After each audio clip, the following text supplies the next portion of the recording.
Spinoza, la historia profunda, el hereje que desafió a Dios. ¿Te has preguntado alguna vez qué pasaría si todo lo que creías sobre Dios fuera completamente falso? ¿Qué ocurriría si descubrieras que uno de los filósofos más brillantes de la historia fue brutalmente castigado por revelar una verdad tan perturbadora que cambió para siempre nuestra comprensión de la divinidad? Estamos a punto de adentrarnos en una historia que las autoridades religiosas intentaron borrar durante siglos, la historia de un hombre que se atrevió a cuestionar lo incuestionable y pagó el precio más alto que una comunidad puede imponer, el destierro eterno de su propia gente.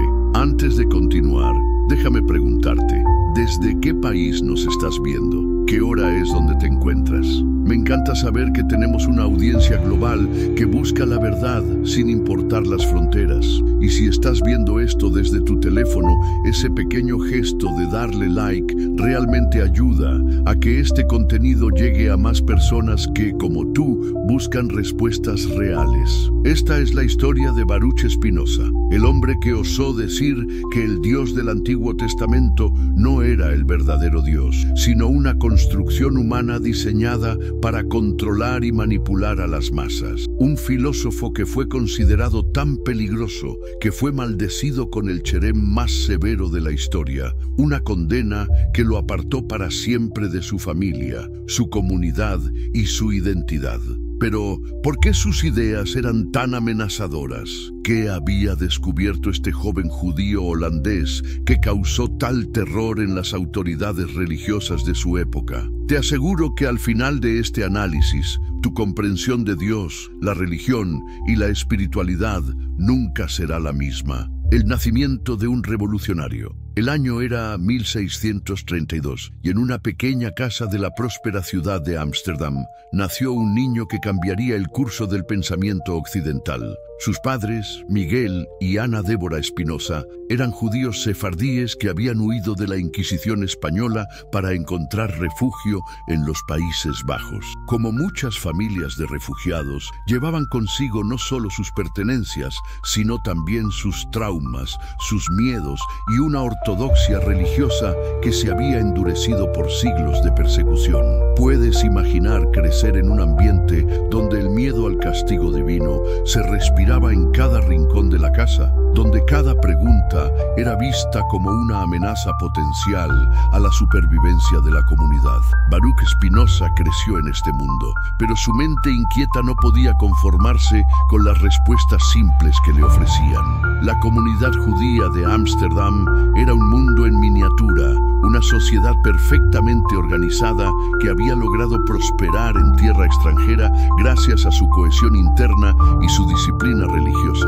Los refugiados sefardíes no eran judíos cualquiera, eran los descendientes de las familias más ilustres de España y Portugal, comerciantes, médicos, banqueros que habían perdido todo por mantener su fe. Su sinagoga, la Esnoga, era un templo magnífico que rivalizaba con cualquier iglesia cristiana de la ciudad. Pero aquí viene lo fascinante. Esta comunidad que había sufrido tanto por su libertad religiosa se había convertido en una de las más intolerantes y rígidas de toda Europa. ¿Por qué? Porque habían aprendido que la supervivencia dependía de la uniformidad absoluta. Cualquier desviación, cualquier duda, cualquier pregunta incómoda podía ser vista como una traición no solo a Dios, sino a la sangre de todos los mártires que habían muerto por mantener viva esa tradición. El pequeño Baruch era un estudiante excepcional. Dominaba el hebreo, el arameo, el latín y el holandés. Conocía la Torá, el Talmud y los comentarios rabínicos mejor que muchos de sus maestros. Su padre, un comerciante próspero, tenía planes ambiciosos para su hijo. Quería que se convirtiera en rabino, en una de las autoridades espirituales de la comunidad. Las primeras dudas, pero algo extraño comenzó a suceder en la mente de este joven prodigio. Mientras sus compañeros aceptaban sin cuestionar las enseñanzas tradicionales, Baruch comenzó a hacerse preguntas que nadie se atrevía a formular. ¿Cómo podía estar seguro de que Moisés había escrito realmente los 5 primeros libros de la Biblia? ¿Por qué había tantas contradicciones en los textos sagrados? ¿Cómo podía un Dios perfecto sentir ira, celos y venganza como si fuera un ser humano? ¿Te has preguntado alguna vez por qué tenemos tanto miedo de cuestionar nuestras creencias más profundas? ¿Por qué la duda es vista como una amenaza en lugar de como una oportunidad para encontrar la verdad? Spinoza se enfrentó a estas preguntas siendo apenas un adolescente, y las respuestas que encontró lo llevarían por un camino sin retorno. El ambiente intelectual de Ámsterdam era único en Europa. Los Países Bajos se habían convertido en el refugio de los librepensadores, los científicos y los filósofos que buscaban escapar de la censura religiosa. René Descartes había vivido allí durante 20 años, desarrollando su filosofía revolucionaria. Los libros prohibidos circulaban en secreto, las ideas peligrosas se discutían en círculos privados y la tolerancia oficial holandesa permitía un nivel de libertad intelectual desconocido en el resto del continente. Fue en este ambiente donde Spinoza entró en contacto con las ideas que cambiarían su vida. Descartes había demostrado que la razón humana podía alcanzar verdades absolutas sin necesidad de revelación divina. Los nuevos científicos estaban descubriendo que el universo funcionaba según leyes naturales perfectas, sin necesidad de intervenciones milagrosas. La nueva filosofía estaba cuestionando todo lo que la humanidad había creído durante milenios. La paradoja de la tolerancia. Pero aquí está la paradoja. Mientras los cristianos liberales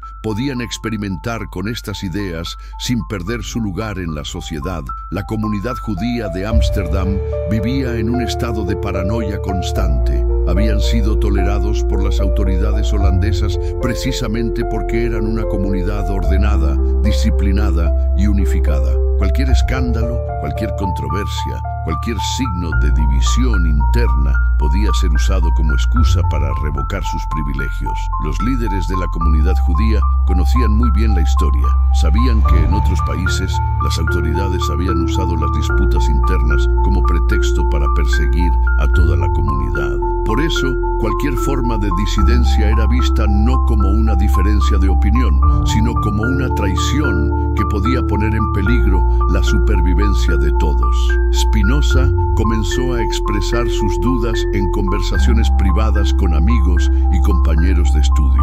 Al principio, sus preguntas parecían ser las de un estudiante curioso que quería entender mejor los textos sagrados. Pero gradualmente, sus cuestionamientos se volvieron más profundos y más peligrosos. Las preguntas prohibidas. ¿Cómo es posible que Moisés haya escrito el relato de su propia muerte? ¿Por qué el estilo literario cambia tan drásticamente entre diferentes secciones del Pentateuco? ¿Por qué hay 2 versiones diferentes de la creación en el Génesis? ¿Cómo pueden ser las palabras literales de Dios si contienen tantas contradicciones históricas y geográficas? Estas preguntas, que hoy nos parecen completamente normales en cualquier clase de estudios bíblicos, eran consideradas blasfemias absolutas en la Ámsterdam judía de 1650. Sugerir que los textos sagrados habían sido escritos por seres humanos, editados por escribas, modificados por copistas, era equivalente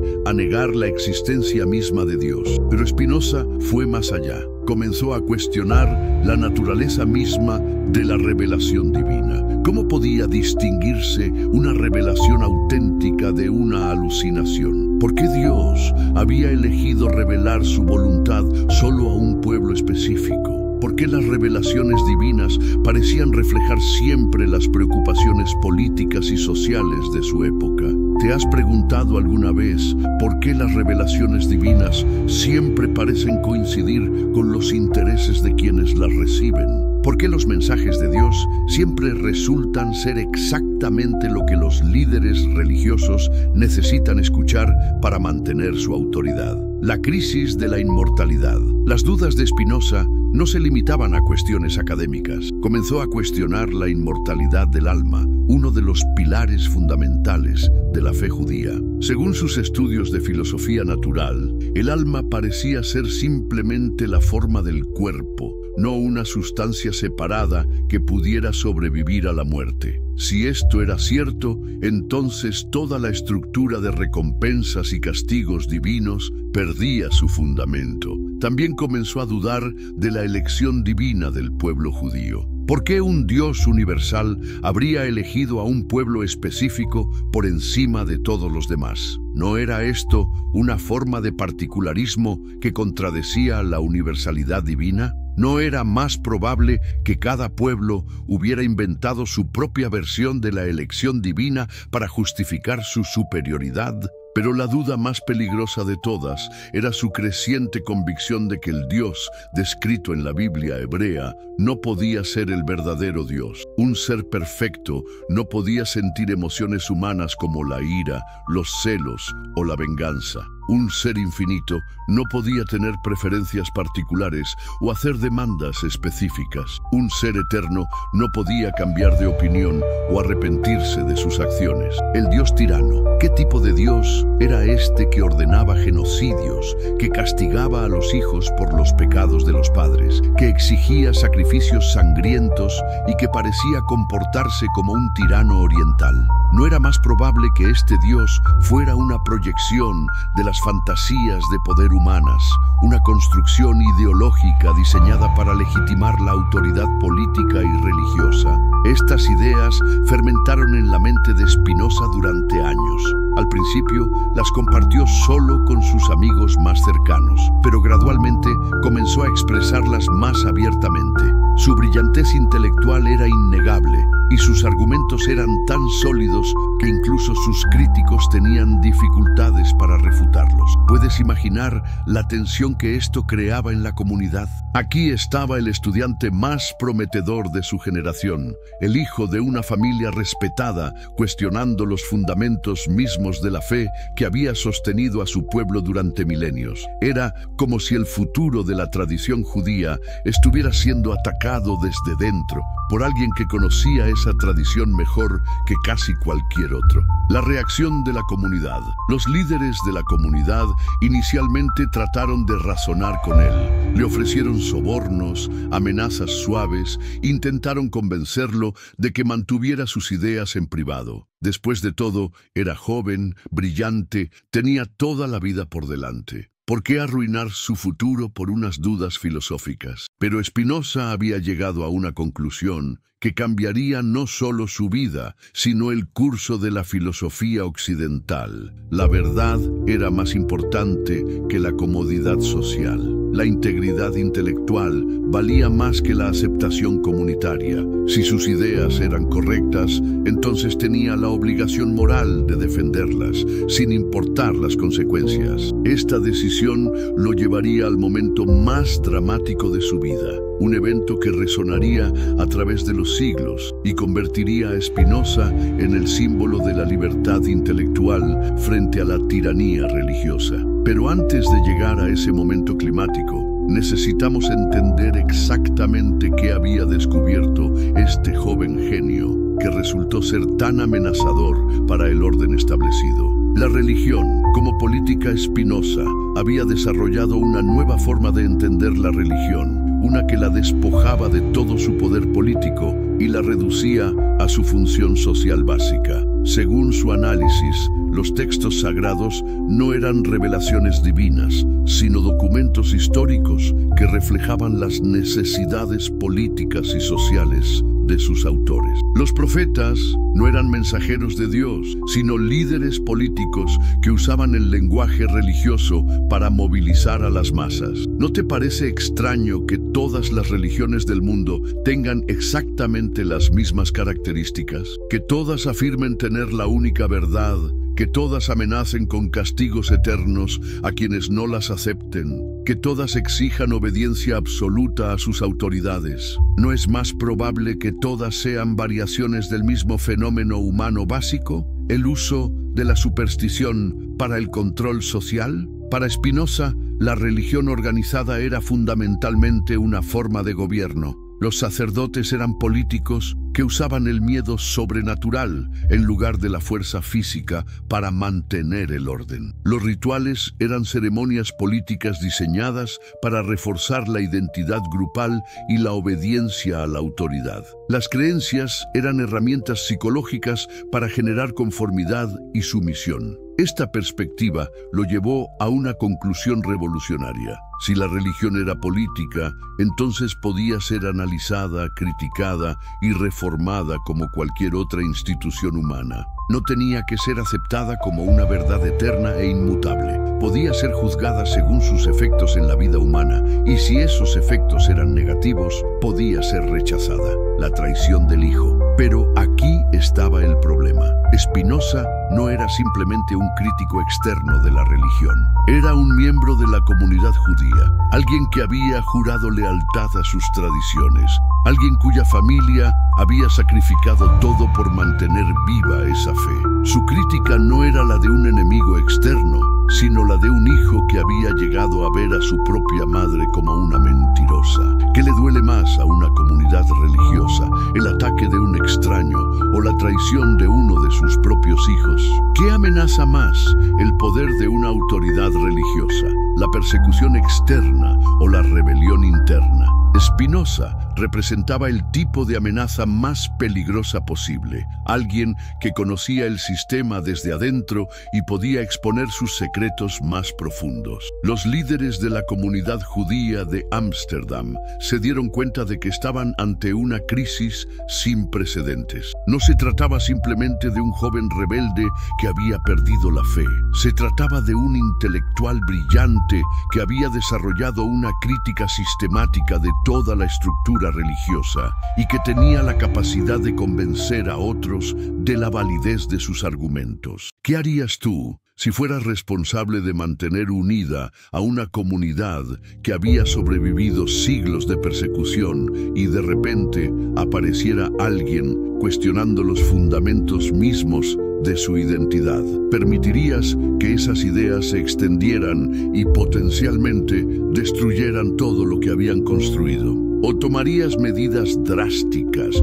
para proteger a la comunidad de lo que considerabas una amenaza existencial? La decisión final. La respuesta de los líderes judíos fue decisiva y brutal. Si no podían convencer a Spinoza de que se retractara de sus ideas, entonces tendrían que eliminarlo completamente de la comunidad. No solo expulsarlo, sino borrarlo de la existencia social, convertirlo en un no persona, hacer que fuera como si nunca hubiera existido. El procedimiento que usaron se llamaba cherem, una forma de excomunión que era mucho más severa que cualquier castigo similar en el cristianismo. El cherem no solo separaba a la persona de la comunidad religiosa, sino que la convertía en un paria social total. Nadie podía hablar con él, comerciar con él, darle alimento o refugio. Era como una muerte social completa. Pero el cherem que aplicaron a Spinoza fue especialmente severo. No se limitaron a expulsarlo temporalmente con la esperanza de que se arrepintiera.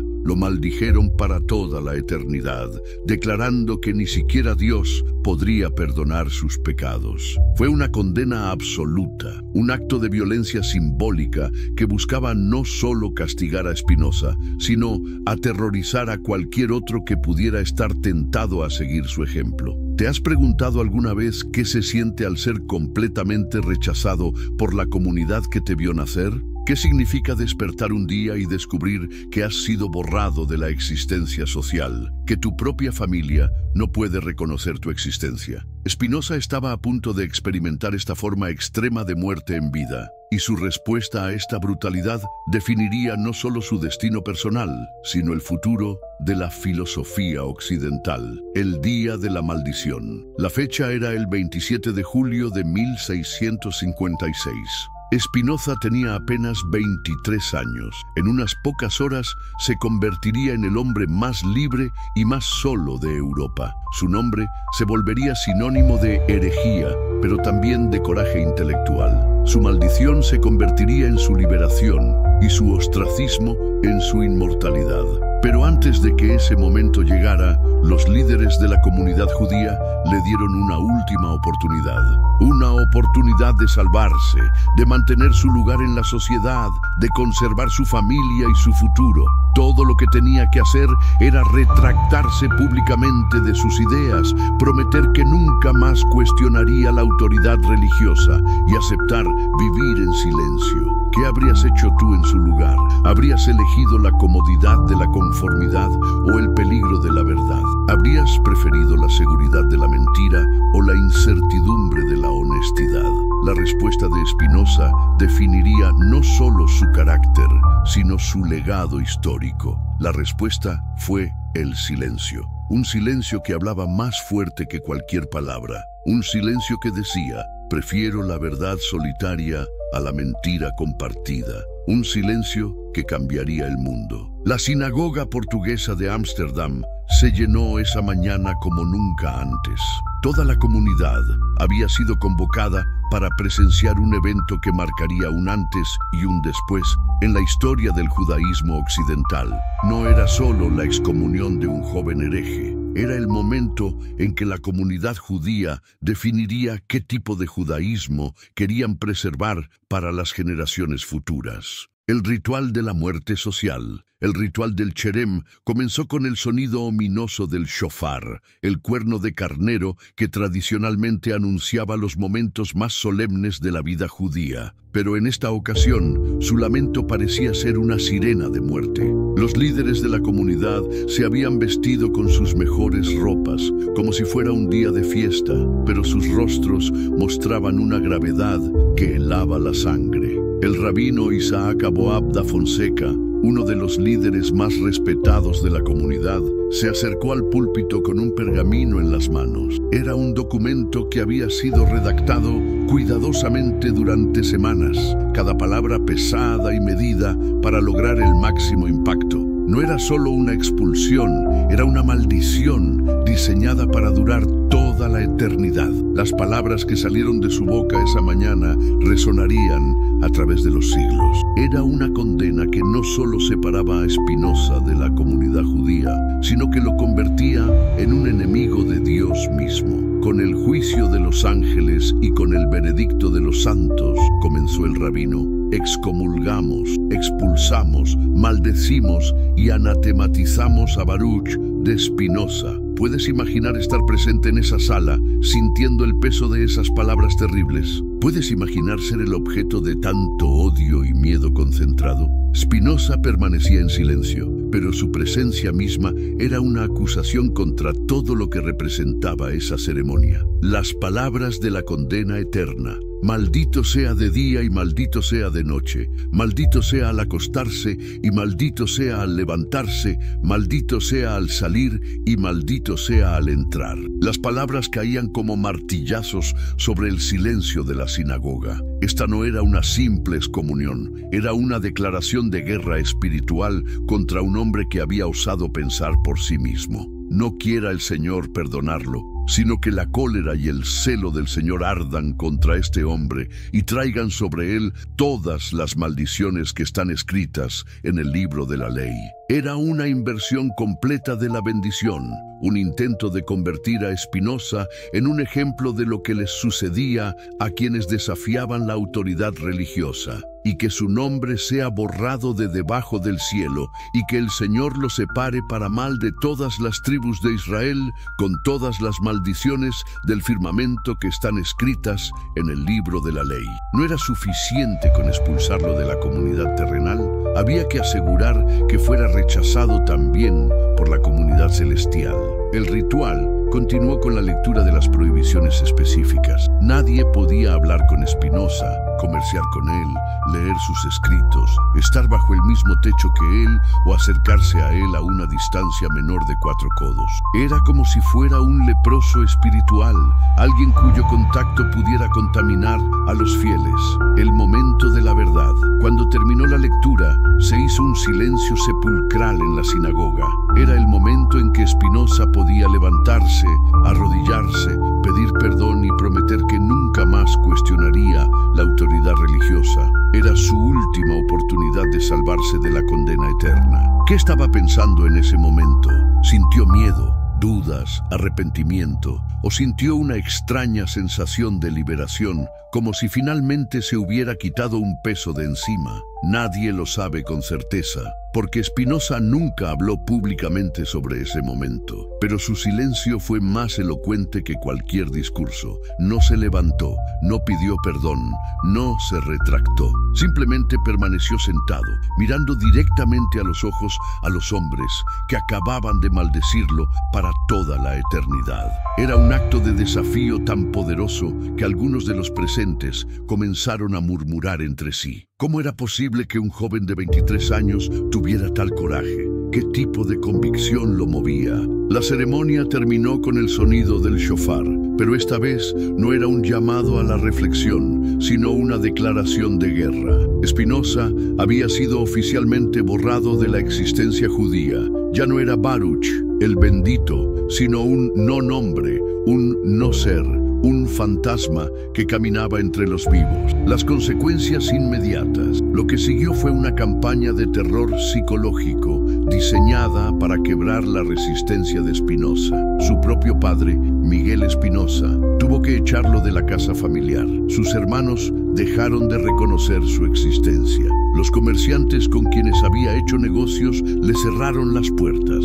Los amigos de la infancia cruzaban la calle cuando lo veían venir. Era como si hubiera muerto sin morir, como si hubiera sido convertido en un fantasma que podía ver y oír, pero que no podía interactuar con el mundo de los vivos. La comunidad judía de Ámsterdam había perfeccionado esta forma de tortura psicológica a través de siglos de práctica. Sabían exactamente cómo destruir a una persona sin derramar una sola gota de sangre. Pero había algo que no habían previsto. Spinoza no se quebró. En lugar de arrepentirse y pedir perdón, comenzó a transformar su ostracismo en su liberación. Si la comunidad judía no lo quería, entonces él encontraría su lugar en la comunidad más amplia de los buscadores de verdad. El nacimiento de Benedictus. Una de las primeras cosas que hizo Spinoza después de su excomunión fue cambiar su nombre. Ya no sería Baruch,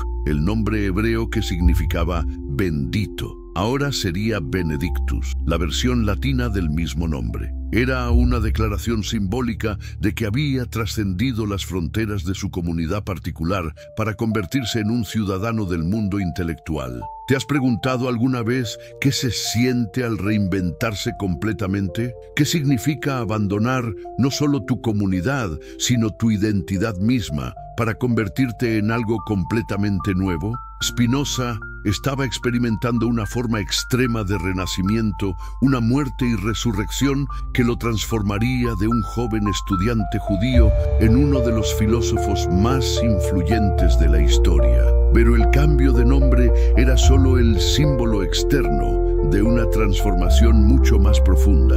Liberado de las restricciones de la ortodoxia religiosa, Spinoza pudo finalmente desarrollar plenamente sus ideas revolucionarias. Ya no tenía que preocuparse por ofender a la comunidad judía porque ya no formaba parte de ella. Ya no tenía que moderar sus críticas porque ya había pagado el precio máximo por su honestidad intelectual. El nuevo mundo intelectual, Ámsterdam, en 1656, era un hervidero de ideas nuevas y peligrosas.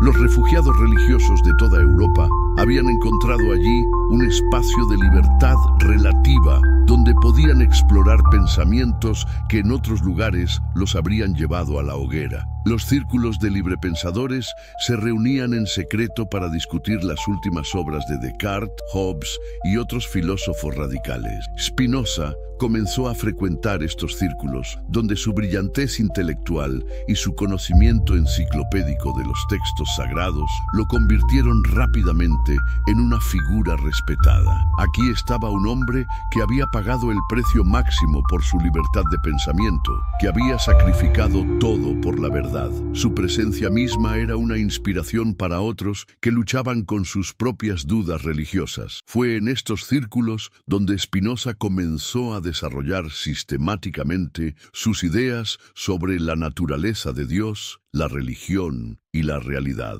Ya no tenía que escribir tratados apologéticos defendiendo la tradición judía. Ahora podía dedicarse completamente a la búsqueda de la verdad, sin importar a dónde lo llevara esa búsqueda. La filosofía de la liberación. Las ideas que Spinoza desarrolló en los años posteriores a su excomunión fueron tan revolucionarias que cambiarían para siempre la forma en que la humanidad occidental pensaba sobre Dios. Su concepto de Deus sive natura, Dios o la naturaleza, era una síntesis audaz que resolvía de un golpe todos los problemas que habían atormentado a la teología tradicional. ¿Cómo podía un Dios perfecto crear un mundo imperfecto? Para Spinoza no había tal problema, porque Dios no era un ser separado del mundo, sino la naturaleza misma. ¿Cómo podía un Dios inmutable tener emociones y cambiar de opinión? Para Spinoza, Dios no tenía emociones ni voluntad, sino que era la necesidad absoluta que gobernaba toda la realidad. ¿Cómo podía un Dios justo permitir el sufrimiento de los inocentes? Para Spinoza no había tal problema, porque Dios no era un juez moral, sino el sistema de leyes naturales que determinaba todo lo que sucedía en el universo. Era una visión que eliminaba de un golpe todos los antropomorfismos que habían plagado la religión tradicional. El Dios verdadero. Pero lo más revolucionario de la filosofía de Spinoza no era lo que negaba, sino lo que afirmaba. Su Dios no era el tirano antropomórfico del Antiguo Testamento, sino algo mucho más grandioso y sublime, la realidad misma en su infinita perfección. Era un Dios que no demandaba adoración, sino comprensión. Un Dios que no castigaba la herejía, sino que la recompensaba con conocimiento. Para Spinoza, el amor a Dios no era obediencia ciega, sino lo que él llamaba amor intellectualis Dei, el amor intelectual de Dios. Era el éxtasis que experimentaba el científico al descubrir una nueva ley natural, la alegría del filósofo al resolver un problema complejo, la satisfacción del matemático al demostrar un teorema elegante. ¿No te parece irónico que un hombre maldecido por blasfemo haya desarrollado una concepción de Dios más sublime que cualquier teología tradicional? ¿No es extraordinario que alguien expulsado de la comunidad religiosa haya encontrado una forma de espiritualidad más auténtica que la de sus acusadores? Esta inversión completa de valores, donde la herejía se convertía en verdad y la ortodoxia en superstición, era exactamente lo que hacía tan peligroso a Spinoza. No era simplemente un ateo que negaba a Dios, sino un místico racional que ofrecía una alternativa más atractiva a la religión tradicional. Y aquí es donde nuestra historia toma un giro que nadie podría haber predicho, porque lo que los líderes religiosos pensaron que sería el fin de Spinoza resultó ser apenas el comienzo de una revolución intelectual que todavía estamos viviendo. Al tratar de silenciar a este joven hereje, inadvertidamente lo liberaron para convertirse en uno de los pensadores más influyentes de la historia. Si este análisis te está ayudando a entender mejor cómo funciona realmente el poder religioso, compártelo con ese amigo que siempre hace preguntas incómodas sobre la fe. Compártelo con esa persona que busca una espiritualidad más auténtica, más racional, más honesta. Porque la historia de Spinoza no es solo la historia de un hombre excepcional, sino la historia de cualquiera que se atreve a pensar por sí mismo en un mundo que prefiere la conformidad. La verdadera historia de Spinoza apenas está comenzando, y lo que viene después cambiará para siempre tu comprensión de Dios, la religión y la naturaleza misma de la realidad. Spinoza revela: el Dios del Antiguo Testamento no es el verdadero. ¿Te has preguntado alguna vez si todo lo que nos enseñaron sobre Dios podría estar completamente equivocado? ¿Qué pasaría si te dijera que uno de los filósofos más brillantes de la historia fue brutalmente excomulgado y maldecido por su propia comunidad religiosa por revelar una verdad tan perturbadora que cambiaría para siempre nuestra comprensión de lo divino? Antes de continuar, me gustaría saber de qué país nos estás viendo y a qué hora estás viendo este contenido. Déjamelo en los comentarios, porque me encanta saber que este conocimiento está llegando a personas de todo el mundo hispanohablante. Y si estás viendo esto desde tu celular, te pido que le des un toque a ese botón de me gusta, porque realmente ayuda a que este tipo de contenido filosófico profundo llegue a más personas que, como tú, buscan respuestas reales a las preguntas más fundamentales de la existencia. Estamos hablando de Baruch Spinoza, el hombre que osó cuestionar la naturaleza divina del Antiguo Testamento, que desafió siglos de tradición religiosa y que propuso una visión tan radical de la divinidad que fue considerado el filósofo más peligroso de toda Europa. Su historia es la de un joven judío holandés que se atrevió a desenmascarar lo que él consideraba la mayor ilusión de la humanidad occidental. El joven hereje que desafió al mundo. Puedes imaginar vivir en una época donde expresar una duda religiosa podría costarte literalmente todo lo que tienes. Esa era la realidad de Baruch Spinoza en el siglo XVII. Nacido en 1632 en Ámsterdam, en el corazón de la próspera comunidad sefardí, Spinoza creció en un mundo donde la ortodoxia religiosa no era solo una cuestión de fe, sino de supervivencia social y económica. Sus padres, Miguel y Ana Débora, eran descendientes de judíos que habían huido de la Inquisición española. Imagínate el trauma generacional que llevaban encima. Habían escapado de la persecución católica solo para recrear una nueva ortodoxia igualmente rígida en su nuevo hogar. La comunidad judía de Ámsterdam no era solo un grupo religioso, era una fortaleza psicológica construida sobre los cimientos del miedo y la necesidad desesperada de pertenecer. Desde muy joven, Baruch mostró una inteligencia excepcional. En la escuela Talmud Torah, donde estudiaban los hijos de las familias judías más prominentes, se destacaba por su capacidad de análisis y su memoria prodigiosa. Pero aquí viene la pregunta crucial. ¿Qué pasa cuando una mente demasiado aguda comienza a notar las contradicciones en los textos sagrados? Los primeros indicios de su pensamiento revolucionario aparecieron cuando apenas tenía 20 años. Mientras otros estudiantes memorizaban pasajes del Talmud sin cuestionarlos, Spinoza comenzó a hacer preguntas incómodas. ¿Realmente escribió Moisés todo el Pentateuco? ¿Cómo pudo haber descrito su propia muerte en el Deuteronomio? ¿Por qué hay dos versiones diferentes de la creación en el Génesis? ¿Es posible que estos textos, considerados la palabra directa de Dios, fueran en realidad compilaciones humanas escritas por diferentes autores en diferentes épocas? Spinoza revela: el Dios del Antiguo Testamento no es el verdadero.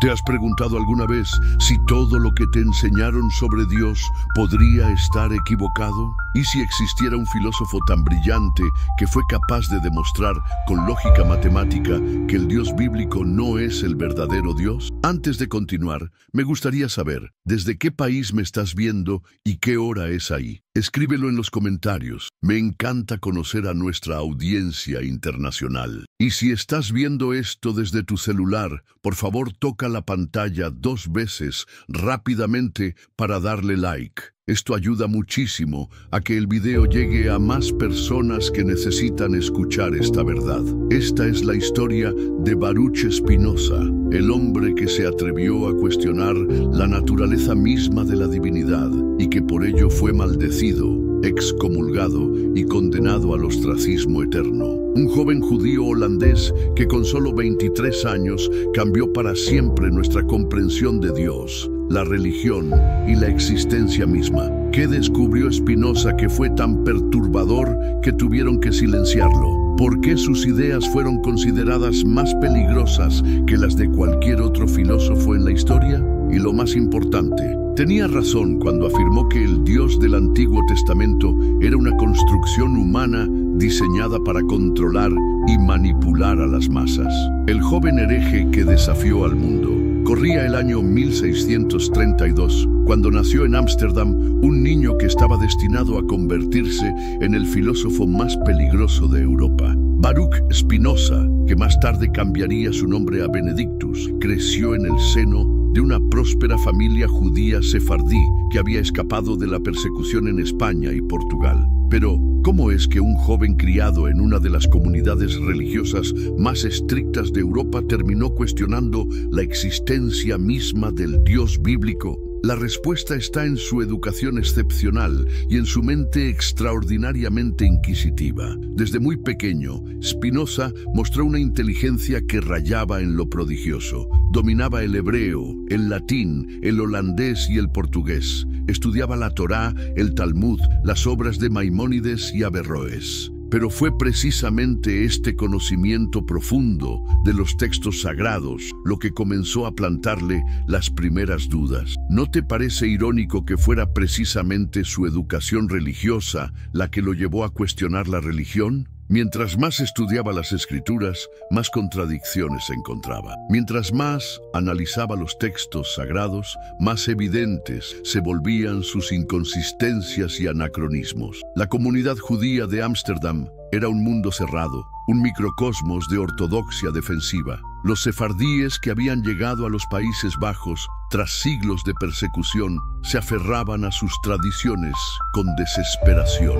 No podían permitirse el lujo de la duda. La supervivencia del grupo dependía de la uniformidad absoluta en la creencia. Imagínate por un momento la presión que debió sentir el joven Spinoza. Vivía en una comunidad donde cuestionar las escrituras no era solo herejía, sino traición al grupo, donde expresar dudas sobre la naturaleza divina equivalía a amenazar la supervivencia misma de la comunidad. Pero Spinoza no podía detener su mente.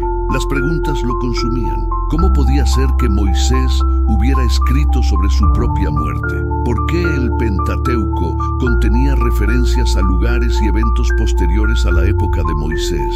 ¿Cómo explicar las múltiples versiones contradictorias de los mismos eventos? Y entonces comenzó a hacer las preguntas más peligrosas de todas. ¿Y si la Torá no había sido escrita por Moisés? ¿Y si los textos sagrados eran en realidad compilaciones humanas de múltiples autores? ¿Y si los milagros descritos en las escrituras eran simplemente malentendidos de fenómenos naturales?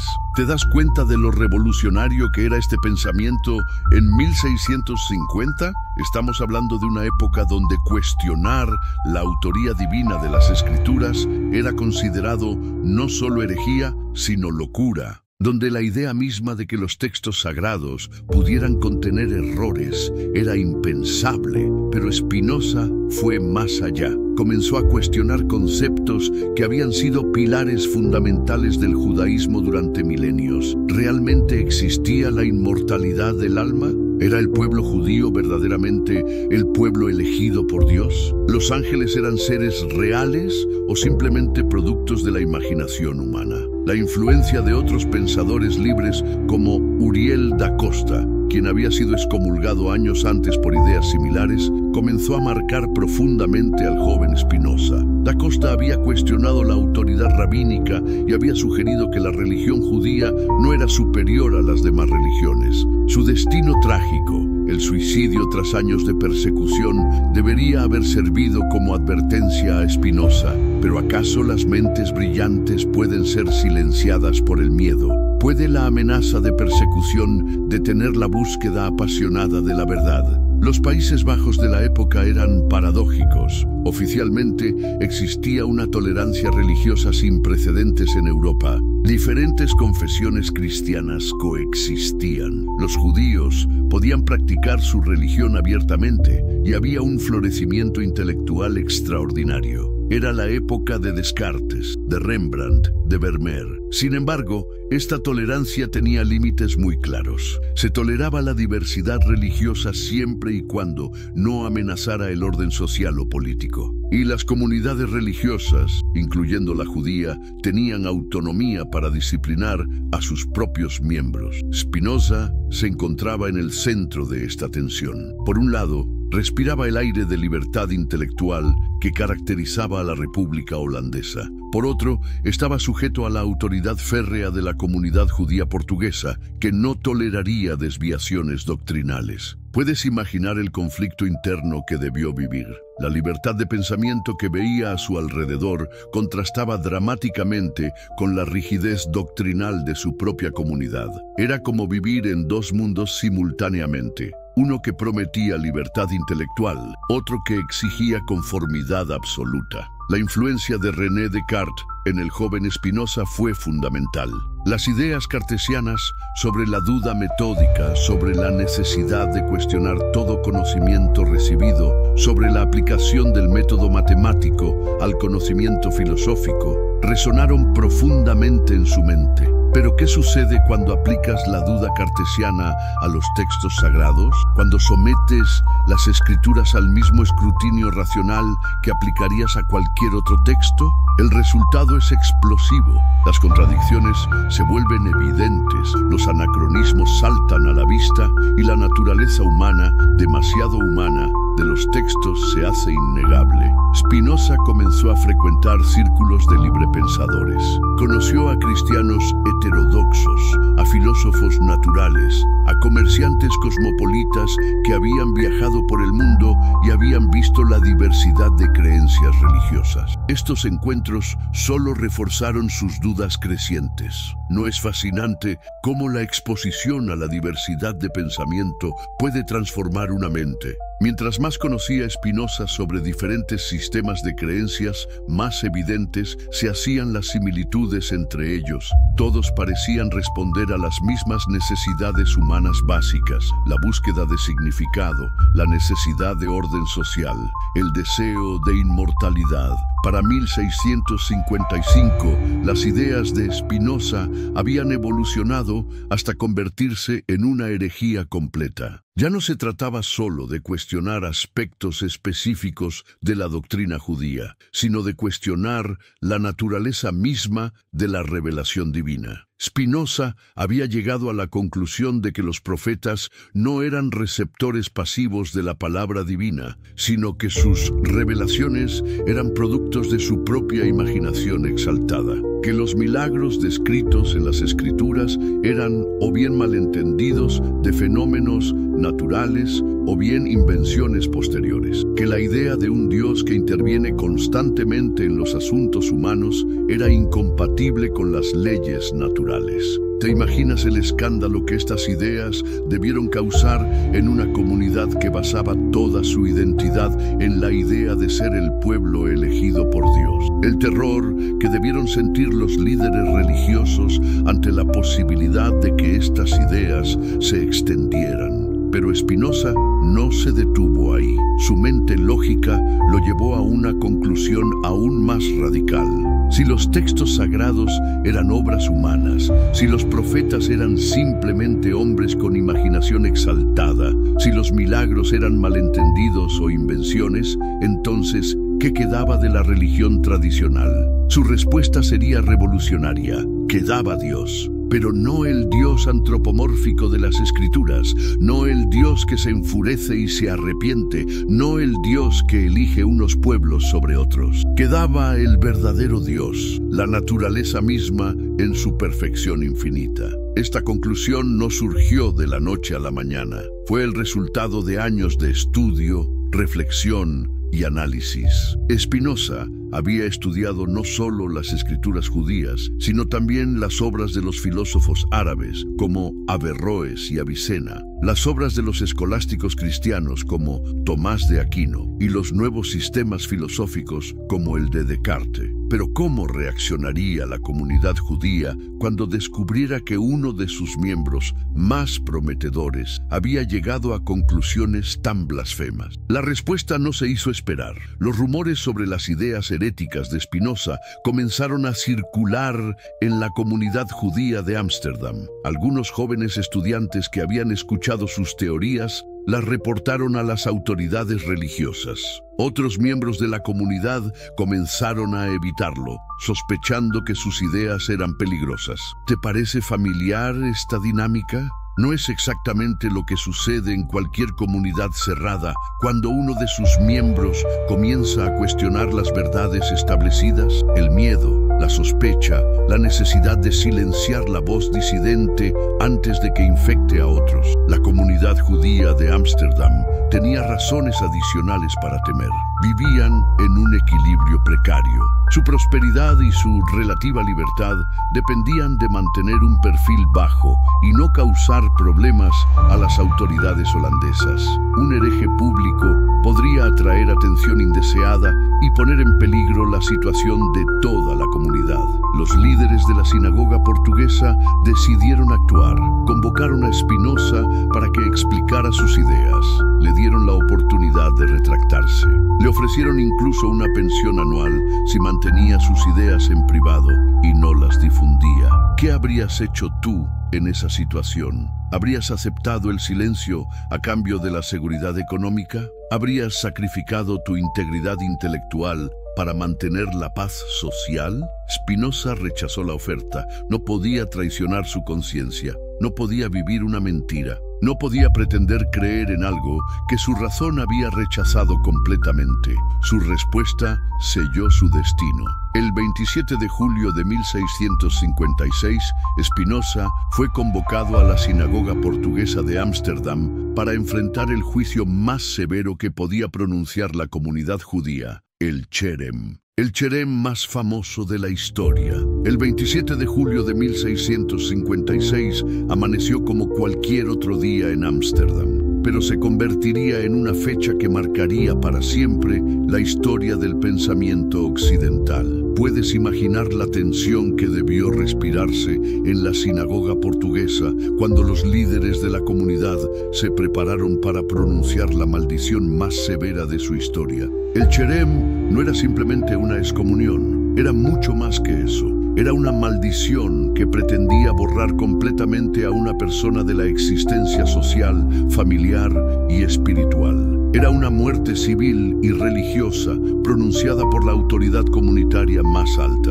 Spinoza, con solo 23 años, sabía perfectamente lo que le esperaba. Había visto el destino de Uriel da Costa, quien había sido sometido a un Cherem similar y había terminado destruido psicológicamente. Sabía que una vez pronunciadas las palabras de maldición, no habría vuelta atrás. No habría reconciliación posible. ¿Pero qué podía hacer? ¿Retractarse de ideas que consideraba verdaderas? ¿Mentir sobre sus convicciones más profundas? ¿Vivir una vida de hipocresía intelectual? La investigación contra Spinoza había sido exhaustiva. Los líderes de la sinagoga habían recopilado testimonios de varios jóvenes que habían escuchado sus ideas heréticas. Habían documentado cuidadosamente cada declaración blasfema, cada cuestionamiento a la autoridad religiosa, cada duda expresada sobre la naturaleza divina de las Escrituras. Las acusaciones eran devastadoras. Se le acusaba de negar la divinidad de la Torá,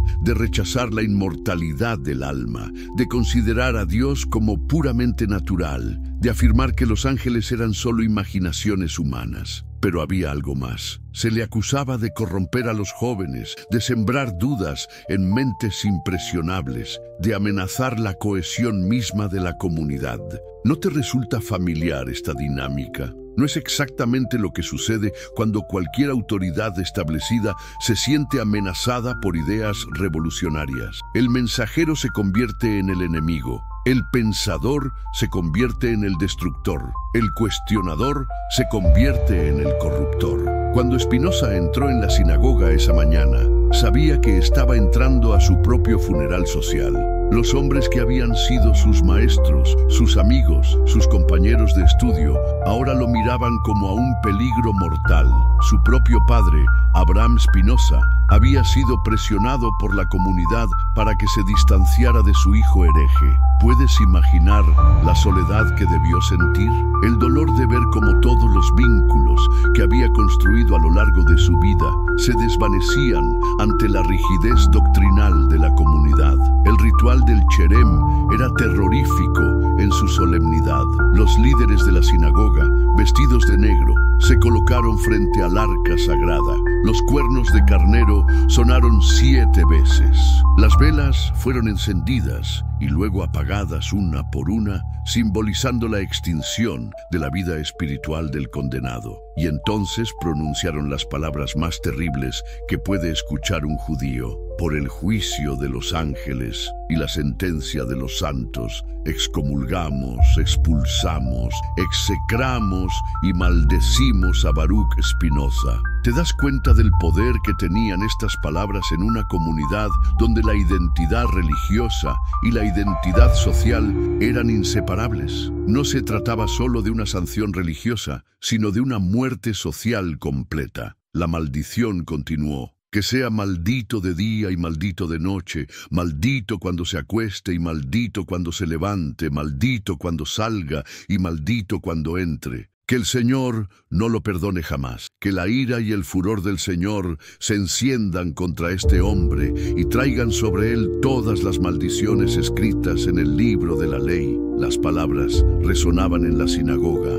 como sentencias de muerte. Cada frase era un clavo más en el ataúd de la existencia social de Spinoza. Cada maldición era una puerta más que se cerraba para siempre. Pero ¿cómo reaccionó Spinoza ante esta avalancha de anatemas? Los testigos presentes describieron su comportamiento como sereno, casi indiferente. No suplicó clemencia, no pidió perdón, no mostró signos de arrepentimiento. Su silencio era más elocuente que cualquier discurso. Era el silencio de alguien que había encontrado una verdad más profunda que las convenciones sociales.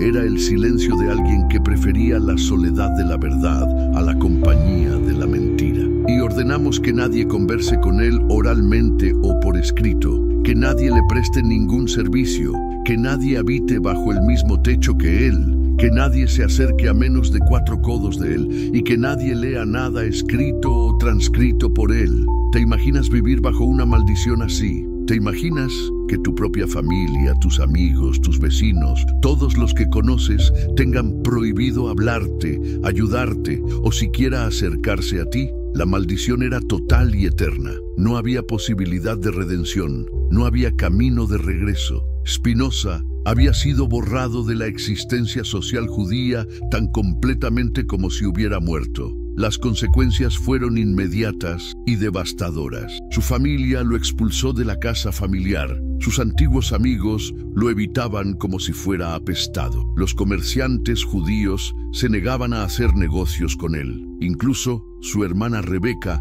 que había mantenido una relación cercana con él, fue obligada a romper todo contacto. Pero ¿sabías que la persecución no terminó con la maldición religiosa? Spinoza comenzó a recibir amenazas de muerte. Un día, mientras caminaba por las calles de Ámsterdam, un fanático religioso intentó apuñalarlo. Spinoza logró escapar, pero conservó la capa desgarrada por el cuchillo como recordatorio del peligro que corría. ¿Te das cuenta de hasta qué punto las ideas pueden ser consideradas peligrosas? ¿Hasta qué punto el pensamiento libre puede ser visto como una amenaza mortal por aquellos que se benefician del status quo? Las autoridades civiles holandesas, presionadas por la comunidad judía, también actuaron contra Spinoza. Fue expulsado de Ámsterdam por un periodo determinado. Se vio obligado a cambiar su nombre de Baruch, bendito en hebreo, a Benedictus, bendito en latín,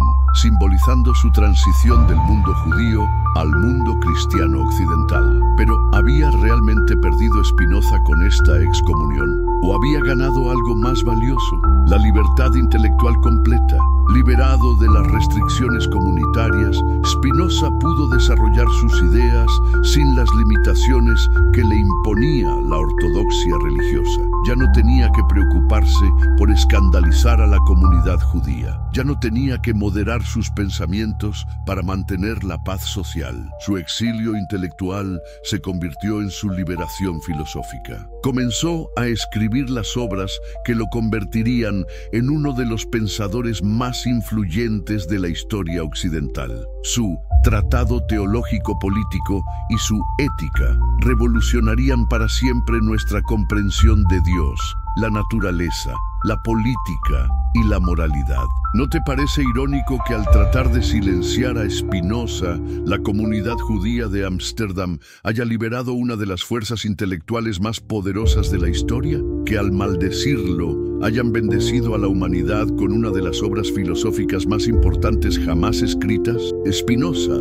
se estableció en Ravensburg, una pequeña ciudad cerca de Leiden, donde vivía una comunidad de menonitas tolerantes. Allí, en la soledad de su exilio, comenzó a desarrollar el sistema filosófico que cambiaría para siempre nuestra comprensión de la realidad.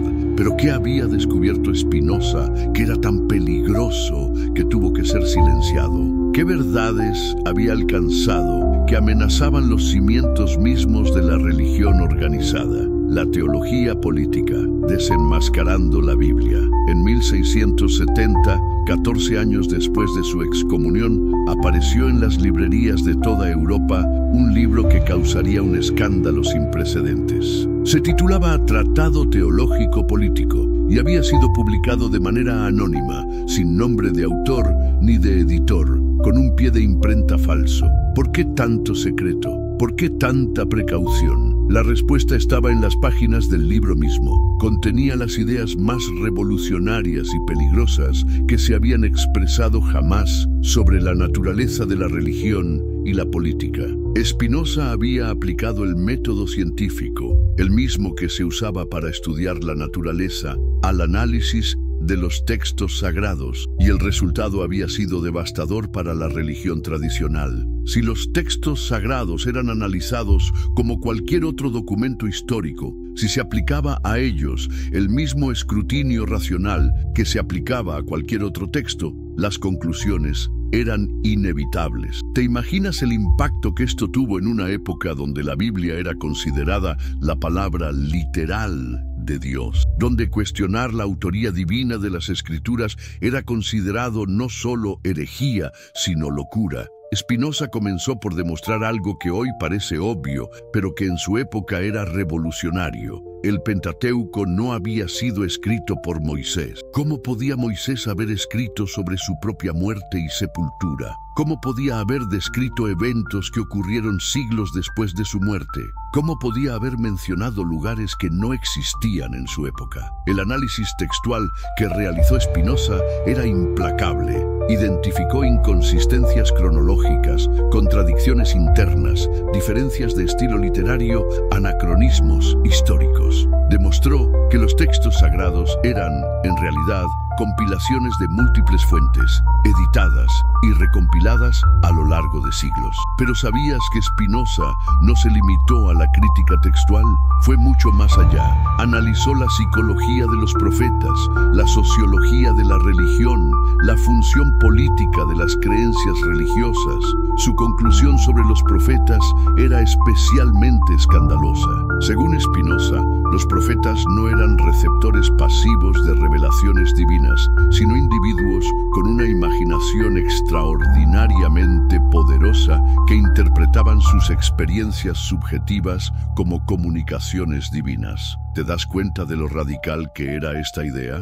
Spinoza estaba sugiriendo que figuras como Moisés, Isaías, Jeremías no eran portavoces de Dios, sino hombres con capacidades imaginativas excepcionales que habían malinterpretado sus propias experiencias psicológicas. Pero la crítica más devastadora de Spinoza se dirigía contra la figura de Moisés. Según el análisis spinocista, Moisés no había sido un profeta en el sentido tradicional, sino un líder político extremadamente hábil que había utilizado la religión como instrumento de control social. Piénsalo por un momento. Si Moisés no había recibido las leyes directamente de Dios, sino que las había creado como herramientas de gobierno, entonces ¿todo el sistema religioso del judaísmo se tambalea? Si las leyes mosaicas eran invenciones humanas diseñadas para mantener el orden social, ¿qué autoridad divina tenían? Spinoza demostró que las leyes del Pentateuco respondían perfectamente a las necesidades de una sociedad tribal primitiva. Eran leyes diseñadas para mantener la cohesión de un grupo nómada en condiciones hostiles. Eran regulaciones prácticas disfrazadas de mandamientos divinos. La teocracia mosaica, según Spinoza, no era una forma de gobierno inspirada por Dios, sino un sistema político primitivo pero eficaz. Moisés había comprendido que la única manera de mantener unidos a los israelitas era convencerlos de que eran el pueblo elegido de Dios y que Él era el intermediario divino. ¿No te parece familiar esta dinámica? ¿No es exactamente lo que han hecho todos los líderes autoritarios a lo largo de la historia? Presentarse como elegidos por una autoridad superior, como intermediarios únicos entre lo divino y lo humano, como poseedores exclusivos de la verdad revelada. Pero Spinoza fue aún más lejos. Analizó no solo la figura de Moisés, sino toda la estructura social del pueblo israelita. Demostró que la idea del pueblo elegido era una construcción ideológica diseñada para fortalecer la identidad grupal y justificar la conquista de otras tierras. ¿Te das cuenta de las implicaciones políticas de esta idea? Si el pueblo judío no era realmente el pueblo elegido de Dios, si su supuesta superioridad espiritual era una invención humana, entonces, ¿qué justificación tenían para considerarse diferentes del resto de la humanidad? Esta conclusión era doblemente escandalosa. Por un lado, destruía uno de los pilares fundamentales de la identidad judía. Por otro, cuestionaba la base misma de cualquier reclamación de superioridad religiosa o cultural. Spinoza demostró que todas las religiones utilizaban mecanismos similares. Todas se presentaban como poseedoras de la verdad única y absoluta. Todas afirmaban tener un acceso privilegiado a la divinidad. Todas utilizaban la promesa de recompensas eternas y la amenaza de castigos eternos para controlar el comportamiento de sus seguidores. Pero ¿qué decía Spinoza sobre los milagros? ¿Cómo explicaba los eventos sobrenaturales descritos en las Escrituras? Su respuesta era revolucionaria. Los milagros no existían. Todo lo que ocurría en el universo ocurría según leyes naturales inmutables. Los eventos descritos como milagros en las Escrituras eran o bien malentendidos de fenómenos naturales, o bien exageraciones literarias, o bien invenciones posteriores. ¿Te imaginas el impacto que esta idea tuvo en una época donde los milagros se consideraban pruebas de la intervención divina? Donde la capacidad de realizar milagros se consideraba evidencia de la autoridad profética? Spinoza argumentaba que la creencia en milagros era incompatible con la idea de un Dios perfecto. Si Dios era perfecto, había creado leyes naturales perfectas. Si había creado leyes naturales perfectas, no necesitaba violarlas constantemente para alcanzar sus propósitos. Además, la creencia en milagros hacía a Dios imperfecto. Sugería que había cometido errores en su creación original que necesitaba corregir mediante intervenciones sobrenaturales. Sugería que no había previsto todos los problemas que surgirían y que necesitaba improvisar soluciones. Pero entonces, ¿qué quedaba de la religión tradicional después de la crítica espinosista?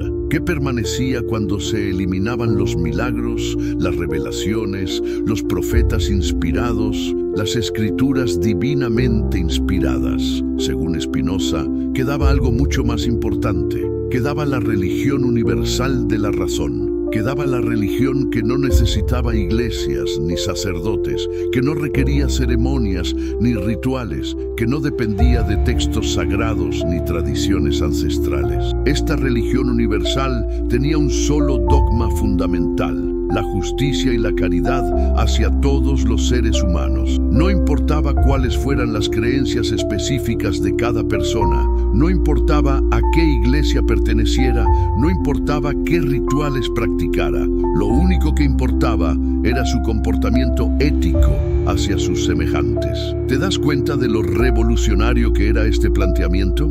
Spinoza estaba sugiriendo que todas las religiones eran igualmente válidas en la medida en que promovían la justicia y la caridad. estaba sugiriendo que las diferencias doctrinales eran irrelevantes, que los conflictos religiosos eran absurdos, que las guerras de religión eran crímenes contra la humanidad. Pero, ¿cómo reaccionó Europa ante estas ideas revolucionarias? ¿Cómo respondieron las autoridades religiosas y políticas a este ataque frontal contra los fundamentos mismos de la civilización occidental? La respuesta fue inmediata y furiosa. El libro fue prohibido inmediatamente en casi todos los países europeos. Las autoridades católicas lo incluyeron en el índice de libros prohibidos. Las autoridades protestantes lo condenaron como blasfemo y ateo. Las autoridades judías lo consideraron la obra del demonio. ¿Pero por qué tanto miedo? ¿Por qué tanta furia? La respuesta está en las implicaciones políticas de las ideas spinozistas. Si la religión era una construcción humana, si las autoridades religiosas no tenían acceso privilegiado a la verdad divina, si los textos sagrados eran documentos históricos como cualquier otro, entonces, ¿qué autoridad tenían los gobernantes que justificaban su poder apelando a la voluntad divina? ¿Qué legitimidad tenían las monarquías que se presentaban como establecidas por Dios? ¿Qué justificación tenían las iglesias que reclamaban ser intermediarias únicas entre Dios y los hombres? ¿Qué autoridad tenían los sacerdotes que se presentaban como intérpretes exclusivos de la voluntad divina? Las ideas de Spinoza no amenazaban solo a la religión, sino a todo el orden político y social de Europa. Amenazaban el poder absoluto de los reyes, la autoridad incuestionable de las iglesias, el control que las élites ejercían sobre las masas mediante la superstición y el miedo. ¿Te das cuenta de por qué era tan peligroso este pensamiento? No se trataba solo de una disputa académica sobre la interpretación de textos antiguos. Se trataba de una revolución intelectual que podía destruir los cimientos mismos de la civilización occidental. Spinoza había demostrado que el emperador estaba desnudo. Había revelado que las autoridades religiosas y políticas basaban su poder en mentiras, que las instituciones sagradas eran construcciones humanas, que los textos venerados durante milenios eran compilaciones de múltiples autores con agendas políticas específicas. ¿Pero acaso Spinoza era un ateo? ¿Acaso negaba completamente la existencia de Dios? Esta era la acusación más grave que se le hacía, la que justificaba la persecución más feroz. La respuesta era compleja. Spinoza no negaba a Dios, lo redefinía completamente. No destruía la religión, la purificaba. No eliminaba lo sagrado, lo racionalizaba. Deus sive natura, la verdadera naturaleza de Dios. Si me preguntaras cuál fue la idea más revolucionaria de Spinoza, te diría sin dudarlo: Deus sive natura, Dios o la naturaleza. Con estas tres palabras latinas, Spinoza demolió siglos de teología tradicional y propuso una visión de la divinidad tan radical que sus contemporáneos la consideraron atea. ¿Pero qué significa exactamente Deus sive natura?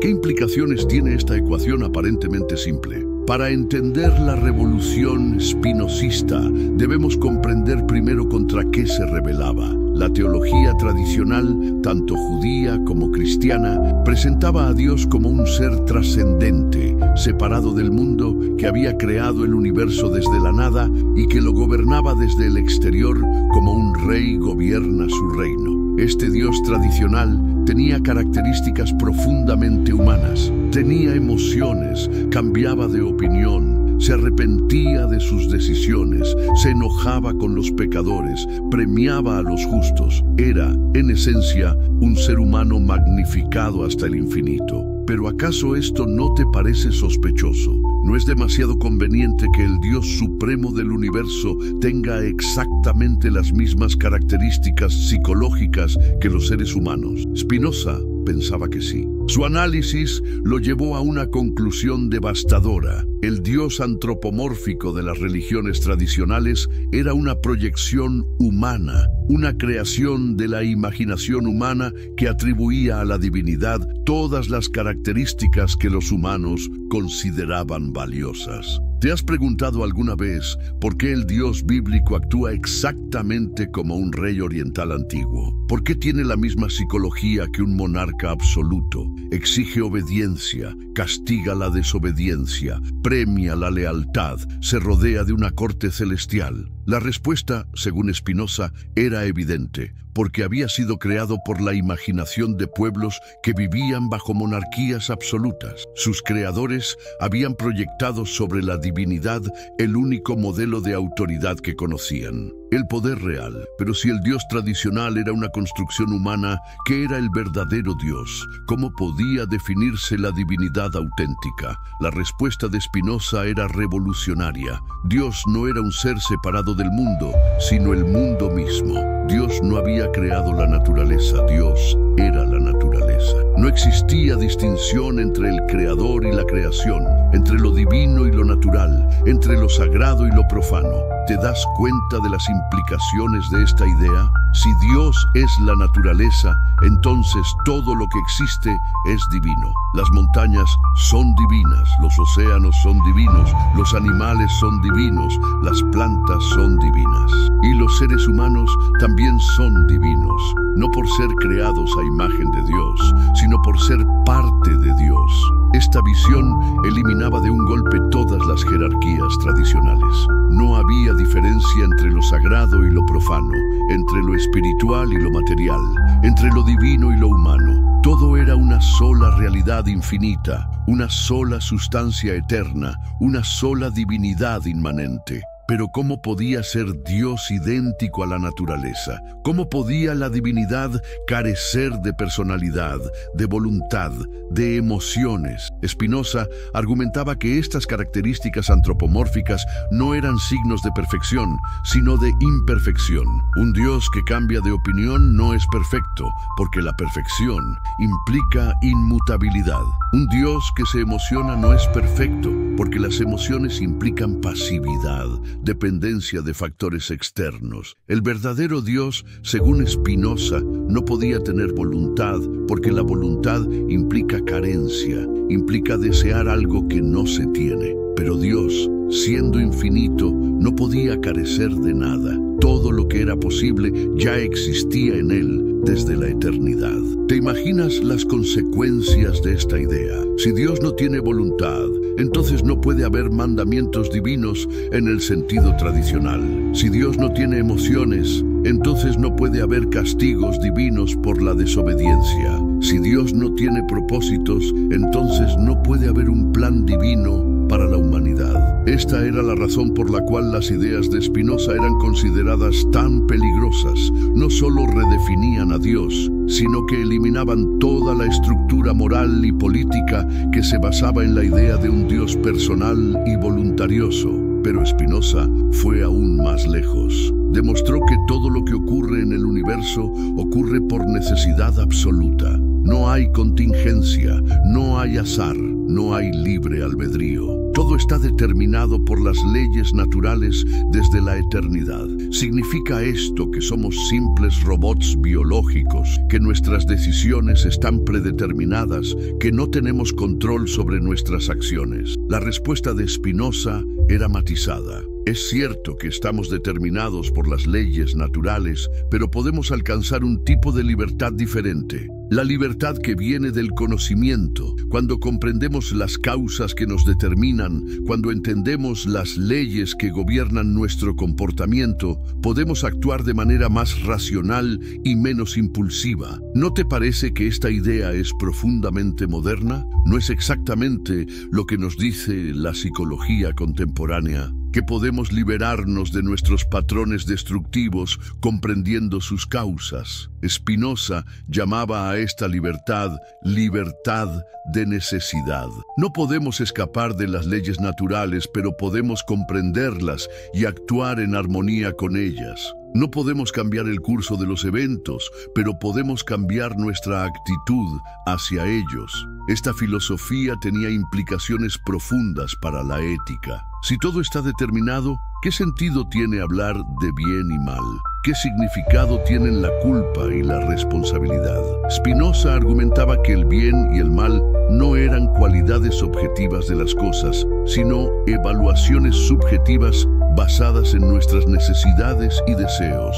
Algo es bueno para nosotros si aumenta nuestro poder de actuar, si nos permite desarrollar nuestras capacidades. Algo es malo si disminuye nuestro poder, si nos debilita o nos destruye. ¿Te das cuenta de lo revolucionario que era este planteamiento? Spinoza estaba eliminando toda la moralidad tradicional basada en mandamientos divinos y reemplazándola por una ética naturalista basada en el conocimiento de la naturaleza humana. Según esta ética, no pecamos porque violamos los mandamientos de Dios, sino porque actuamos contra nuestra propia naturaleza. No somos virtuosos porque obedecemos leyes externas, sino porque desarrollamos nuestras capacidades naturales de manera armoniosa. Pero ¿cómo podía el ser humano alcanzar la verdadera felicidad en un universo determinista? ¿Cómo podía encontrar significado en una realidad sin propósito divino? La respuesta de Spinoza era hermosa: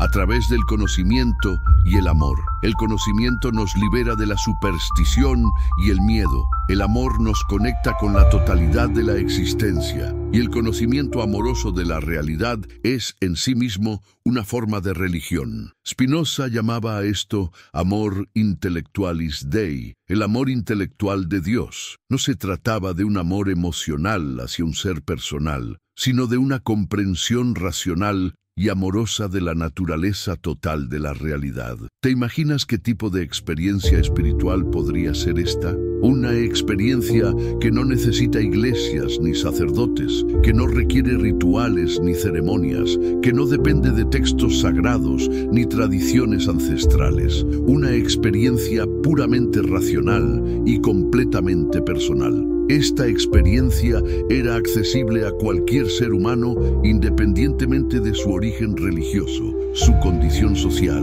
su nivel educativo. No era un privilegio reservado para una élite sacerdotal, sino una capacidad natural de la mente humana. Pero entonces, ¿para qué servía la religión tradicional? ¿Qué función cumplía en el sistema spinozista? Spinoza reconocía que la mayoría de las personas no podían alcanzar este nivel de comprensión racional. Necesitaban las imágenes, los símbolos, las historias de la religión tradicional. Necesitaban la esperanza de recompensas eternas y el temor de castigos eternos para comportarse éticamente.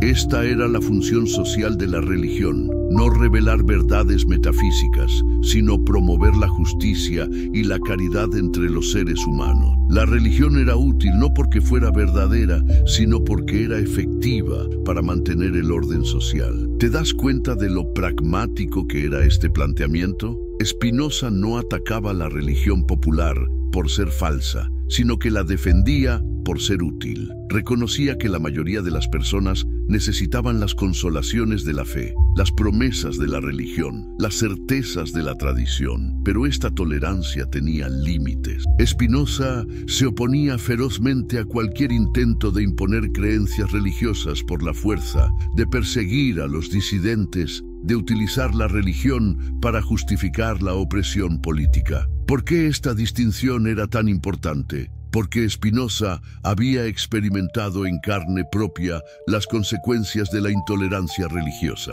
Había visto cómo la religión podía convertirse en instrumento de persecución, cómo la fe podía transformarse en fanatismo, cómo la piedad podía volverse cruel. La crítica demoledora a la religión organizada. Imagínate por un momento que tienes el poder de ver a través de todas las máscaras sociales, de todas las pretensiones institucionales, de todos los discursos oficiales. Imagínate que puedes observar las motivaciones reales que se esconden detrás de las declaraciones piadosas, los intereses concretos que se ocultan tras las palabras sagradas. Eso es exactamente lo que hizo Spinoza con la religión organizada de su época. Y lo que descubrió fue tan perturbador que sus contemporáneos prefirieron acusarlo de ateísmo antes que enfrentar la verdad que había revelado. ¿Cuál era esa verdad? Que la religión organizada funcionaba principalmente como un sistema de control social, que las instituciones religiosas habían convertido la búsqueda espiritual en un instrumento de dominación política, que los sacerdotes y predicadores habían reemplazado el amor de Dios por el miedo a la autoridad. Pero ¿cómo había ocurrido esta transformación? ¿Cómo había degenerado la religión desde su función original de promover la justicia y la caridad hasta convertirse en un mecanismo de opresión? Spinoza identificó el problema fundamental, la profesionalización de la religión. Cuando la función religiosa se convirtió en una profesión, cuando surgió una clase sacerdotal especializada, cuando aparecieron instituciones que reclamaban el monopolio de la verdad espiritual, la religión dejó de ser una búsqueda personal de lo divino para convertirse en un sistema de poder. ¿Te das cuenta de la dinámica que describe Spinoza? Es la misma que ocurre en cualquier ámbito cuando se profesionaliza. Los profesionales desarrollan intereses corporativos que pueden entrar en conflicto con el propósito original de la actividad. Los sacerdotes necesitaban mantener su autoridad para conservar su posición social y económica. Para mantener su autoridad, necesitaban que la gente siguiera creyendo que ellos tenían un acceso privilegiado a la verdad divina. Para que la gente siguiera creyendo esto, necesitaban mantenerla en la ignorancia y la superstición. No es exactamente lo que vemos en cualquier sistema autoritario. Los líderes necesitan mantener su poder. Para mantener su poder, necesitan el apoyo de las masas. Para obtener el apoyo de las masas, necesitan controlar la información y manipular las emociones. Spinoza demostró que las instituciones religiosas utilizaban técnicas específicas para mantener este control. La primera era el cultivo deliberado del miedo. No del miedo racional ante peligros reales, sino del miedo irracional ante amenazas imaginarias. ¿Te has preguntado alguna vez por qué las religiones tradicionales insisten tanto en el castigo eterno? ¿Por qué dedican tanto tiempo a describir los horrores del infierno y tampoco a explicar las delicias del paraíso? La respuesta, según Spinoza, era evidente, porque el miedo es un instrumento de control más efectivo que la esperanza. Una persona que actúa por miedo es más fácil de manipular que una persona que actúa por amor. Una persona aterrorizada por la posibilidad del castigo eterno es más propensa a obedecer ciegamente que una persona motivada por la búsqueda de la verdad. La segunda técnica era el monopolio de la interpretación. Las instituciones religiosas reclamaban ser las únicas autorizadas para interpretar los textos sagrados, para determinar qué era ortodoxo y qué era herético, para decidir quién se salvaba y quién se condenaba. ¿Te das cuenta de cómo funciona este monopolio? Si solo los sacerdotes pueden interpretar las Escrituras, entonces los creyentes comunes dependen completamente de ellos para saber qué deben creer y cómo deben comportarse. Se crea así una dependencia total del especialista religioso. La tercera técnica era la utilización de ceremonias y rituales complejos. Spinoza observó que las religiones organizadas tendían a multiplicar las ceremonias, a complicar los rituales, a crear sistemas litúrgicos cada vez más elaborados. ¿Por qué esta proliferación ceremonial? ¿Acaso los rituales complicados nos acercan más a Dios? ¿Acaso las ceremonias elaboradas son más efectivas espiritualmente? Spinoza argumentaba que no. Las ceremonias complicadas servían para mantener la dependencia de los creyentes respecto a los especialistas religiosos. Si la religión fuera simple, si el acceso a lo divino fuera directo, si la espiritualidad fuera natural, entonces no harían falta intermediarios profesionales. Pero ¿acaso esta crítica no era injusta? ¿No cumplían las instituciones religiosas funciones sociales importantes? ¿No proporcionaban consuelo a los afligidos, esperanza a los desesperanzados, orientación moral a los confundidos? Spinoza reconocía que sí. Las instituciones religiosas cumplían funciones sociales importantes, pero argumentaba que estas funciones podían cumplirse de manera más efectiva y menos opresiva si se eliminaba el elemento de dominación política. ¿Te imaginas una religión sin jerarquías autoritarias? ¿Una espiritualidad sin monopolios interpretativos? ¿Una búsqueda de lo divino sin intermediarios profesionales? Esta era la visión espinosista. Una religión puramente espiritual,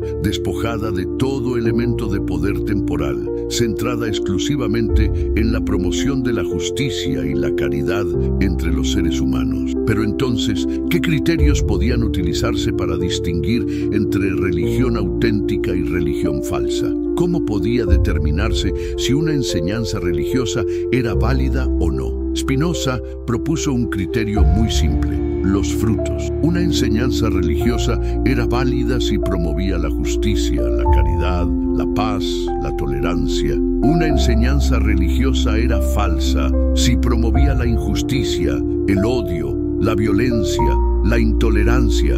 ¿Te das cuenta de lo revolucionario que era este criterio? Spinoza estaba sugiriendo que las diferencias doctrinales eran irrelevantes. No importaba si alguien era judío, cristiano, musulmán o seguidor de cualquier otra religión. Lo único que importaba era su comportamiento ético. Pero ¿qué pasaba con las figuras religiosas tradicionales? ¿Cómo evaluaba Spinoza a personajes como Moisés, Jesús, Mahoma? Su análisis era matizado. Distinguía entre los líderes religiosos auténticos y los impostores. Los líderes auténticos eran aquellos que realmente se preocupaban por promover la justicia y la caridad. Los impostores eran aquellos que utilizaban la religión para obtener poder, riqueza o prestigio personal.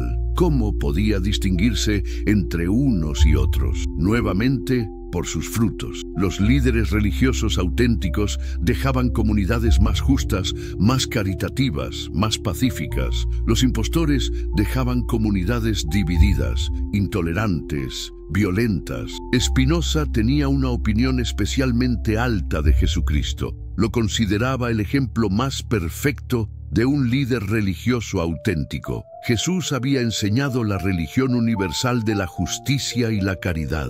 No había reclamado autoridad política. No había establecido jerarquías sacerdotales. No había complicado la religión con ceremonias innecesarias. Pero entonces, ¿qué había salido mal con el cristianismo? ¿Por qué se había convertido en una religión institucionalizada tan alejada de las enseñanzas originales de Jesús? Spinoza culpaba principalmente a Pablo de Tarso. Según su análisis, Pablo había transformado la religión simple y universal de Jesús en una doctrina compleja y exclusiva. Había introducido conceptos teológicos complicados, había establecido jerarquías autoritarias, había creado un sistema de creencias que requería intermediarios profesionales. ¿Te das cuenta de la ironía histórica que señala Spinoza? El cristianismo institucional se había alejado tanto de las enseñanzas originales de Jesús que había terminado siendo exactamente lo contrario de lo que Jesús había predicado. ¿Pero acaso esta degeneración era inevitable? ¿Acaso toda religión estaba condenada a corromperse cuando se institucionalizaba? Spinoza pensaba que sí. Veía en la historia religiosa un patrón repetitivo. Los fundadores originales enseñaban religiones simples y éticas, pero sus seguidores las transformaban en sistemas complejos y autoritarios. ¿Por qué ocurría esto? porque los seguidores tenían intereses diferentes de los fundadores. Los fundadores buscaban la verdad espiritual, los seguidores buscaban poder temporal. Los fundadores querían liberar a la humanidad, los seguidores querían controlarla. Esta dinámica explicaba por qué todas las religiones institucionalizadas terminaban siendo similares independientemente de sus orígenes. Todas desarrollaban jerarquías sacerdotales, todas reclamaban monopolios interpretativos, todas utilizaban el miedo como instrumento de control. Pero entonces no había esperanza para la religión. Estaba condenada a ser siempre un instrumento de opresión. Spinoza creía que no. Creía que era posible una religión auténtica, pero solo si se mantenía puramente espiritual, si resistía la tentación del poder temporal, si se centraba exclusivamente en la promoción de la virtud ética. ¿Cómo podía lograrse esto? Mediante la educación. Si las personas comprendían la verdadera naturaleza de la religión, si entendían la diferencia entre espiritualidad auténtica y dominación política, si desarrollaban la capacidad de evaluar las enseñanzas religiosas por sus frutos éticos, entonces podrían resistir la manipulación de los falsos profetas. ¿Te das cuenta de que esta propuesta de Spinoza era profundamente democrática? Estaba sugiriendo que cada persona tenía la capacidad de acceder directamente a la verdad espiritual, que no necesitaba intermediarios profesionales, que podía evaluar por sí misma la autenticidad de las enseñanzas religiosas. El escándalo europeo. Reacciones y persecuciones. ¿Puedes imaginar el impacto que causó en Europa la publicación del Tratado Teológico Político? Era como si alguien hubiera arrojado una bomba en el centro mismo de la civilización occidental. Las ideas de Spinoza no solo cuestionaban creencias específicas, sino que demolían los cimientos intelectuales sobre los que se había construido todo el orden social y político europeo. La reacción fue inmediata y furiosa. Antes de que terminara el año 1670, el libro había sido prohibido en prácticamente todos los países europeos. Las autoridades católicas lo incluyeron en el índice de libros prohibidos. Los teólogos protestantes lo denunciaron como la obra más impía jamás escrita. Los rabinos judíos lo consideraron un ataque directo contra el fundamento de toda religión. Pero ¿qué era exactamente lo que tanto aterrorizaba a las autoridades religiosas y políticas? ¿Por qué las ideas de un filósofo judío holandés causaban tanto pánico en los palacios y las catedrales de Europa? La respuesta estaba en las implicaciones prácticas de las ideas espinosistas. Si la Biblia no era la palabra literal de Dios, si los milagros no existían, si los profetas no tenían acceso privilegiado a la verdad divina, entonces, ¿qué autoridad tenían las iglesias que basaban su poder en estas creencias? ¿Qué legitimidad tenían los reyes que justificaban su autoridad absoluta apelando al derecho divino? ¿Qué credibilidad tenían los sacerdotes que se presentaban como intermediarios únicos entre Dios y los hombres? Las autoridades comprendieron inmediatamente que las ideas de Spinoza no eran solo una amenaza teológica, sino una amenaza política de primer orden. Si las masas comenzaban a creer que podían acceder directamente a la verdad divina, si empezaban a cuestionar la autoridad de los textos sagrados, si comenzaban a evaluar a sus líderes por sus frutos éticos en lugar de por sus títulos tradicionales, entonces todo el sistema de poder establecido se tambalearía. ¿Te das cuenta de por qué era tan importante mantener el anonimato del autor? Las autoridades holandesas iniciaron inmediatamente una investigación para identificar al autor del libro escandaloso. Sabían que si podían arrestar y castigar públicamente al responsable, podrían desalentar a otros de seguir por el mismo camino. Pero Spinoza había tomado precauciones extraordinarias. Había publicado el libro sin nombre de autor, sin nombre de editor, con un pie de imprenta falso. Había utilizado intermediarios para todas las transacciones relacionadas con la publicación. Había mantenido en secreto absoluto su autoría, incluso entre sus amigos más cercanos. ¿Por qué tanta precaución? porque Spinoza sabía perfectamente qué destino esperaba a los autores de libros considerados blasfemos. Había visto cómo otros pensadores habían sido perseguidos, encarcelados, torturados, ejecutados por crímenes de pensamiento similares, pero el secreto no pudo mantenerse indefinidamente. Gradualmente, en los círculos intelectuales europeos, comenzó a circular la información de que Baruch Spinoza era el autor del libro escandaloso. Y con esta revelación, la persecución se intensificó. ¿Te imaginas vivir bajo la amenaza constante de persecución por tus ideas? Saber que en cualquier momento podrías ser arrestado, juzgado, condenado por haber escrito un libro. Spinoza recibió amenazas de muerte regulares. Fanáticos religiosos lo acechaban en las calles. Las autoridades civiles lo mantuvieron bajo vigilancia constante. Sus amigos fueron interrogados, sus corresponsales fueron espiados, sus movimientos fueron monitoreados. Pero ¿cuáles eran exactamente las acusaciones que se hacían contra él? ¿Cuáles eran los crímenes específicos que se le imputaban? La acusación principal era la de ateísmo. En la Europa del siglo XVII, el ateísmo no era solo un error intelectual, sino un crimen punible con la muerte. Un ateo era considerado un enemigo de Dios, de la sociedad, de la humanidad misma. ¿Pero era realmente Spinoza un ateo? ¿Negaba la existencia de Dios? La respuesta era compleja. Spinoza no negaba la existencia de Dios, pero redefinía tan radicalmente el concepto de divinidad que sus contemporáneos no podían reconocer en su Dios al Dios de sus tradiciones religiosas. ¿Te das cuenta de la dificultad de esta situación? Para los teólogos tradicionales, un Dios que no tenía personalidad, que no tenía voluntad, que no podía hacer milagros, que no podía castigar a los pecadores, no era realmente Dios. Era, en el mejor de los casos, un concepto filosófico abstracto. Por eso las autoridades religiosas preferían acusar a Spinoza de ateísmo antes que intentar refutar sus argumentos. Era más fácil desacreditar al hombre que enfrentar las ideas, pero la persecución logró su objetivo. Consiguió silenciar las ideas peligrosas. La respuesta es paradójica. Por un lado, la persecución fue efectiva para limitar la difusión inmediata de las ideas espinosistas.